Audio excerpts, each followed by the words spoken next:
সালামু আলাইকুম। বাংলাদেশে জীবনের প্রথম যখন ভোট দিছি তখন ভোট দিছি ভাষণ শুনিয়া। বাংলাদেশের বঙ্গবন্ধু ভাষণ দিছে, বাংলাদেশে কেউ উশৃঙ্খলা করলে পানিত ফেলাইয়া মারবো, না খাওয়াইয়া মারবো, এটা ভাষণ দিছে। এটা ভাষণ শুনিয়া ভাল লাগছে জীবনের প্রথম।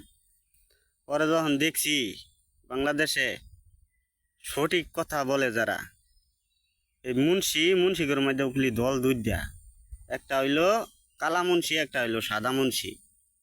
সাদা মুন্সি যত আছে সত্য কথা বলাতে ব্যক্তি জেল, আর কালা মুন্সি যেটা আছে যেদিকে মেঘ পরে এদিকে ছাতি ধরে, এটা তো একটাও জেল না।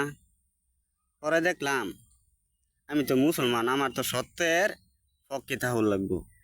আমি এরপরেই এই আওয়ামী লীগ দল বাদ দে বাংলাদেশের মধ্যে কেরা সবচেয়ে বেশি সঠিক কথা কয় তাদের পক্ষে আমি কথা বলি বা তাদের পক্ষে থাকি। বাংলাদেশে কোনো বিশৃঙ্খলার ঠাঁই নাই।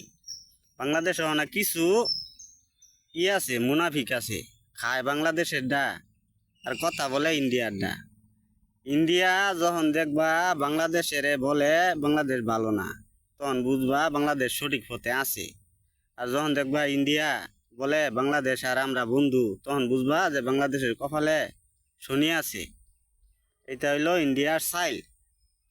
এই দুনিয়াত কেউ চিরস্থায়ী না, সবাই মিলা জিলা থাকা হইল উত্তম। কিন্তু ইন্ডিয়া মিলা জিলা থাকার কোনো দেশ না। ইন্ডিয়ার লগে আশপাশে যে কয়টা দেশ আছে, প্রত্যেকটা দেশের লগে বন্ধুত্ব হইল কুমড়া আর দাও যে সম্পর্ক, এই সম্পর্ক তাদের প্রত্যেকটা দেশের লগেই। কারণ ইন্ডিয়া কেউর ভালো চায় না। বাংলাদেশের যারা এই ইন্ডিয়ার ফাউসার বাঁচাও, সবাই ভালো হয়ে যাও।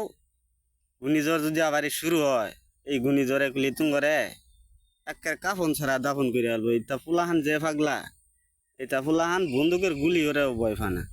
ধন্যবাদ।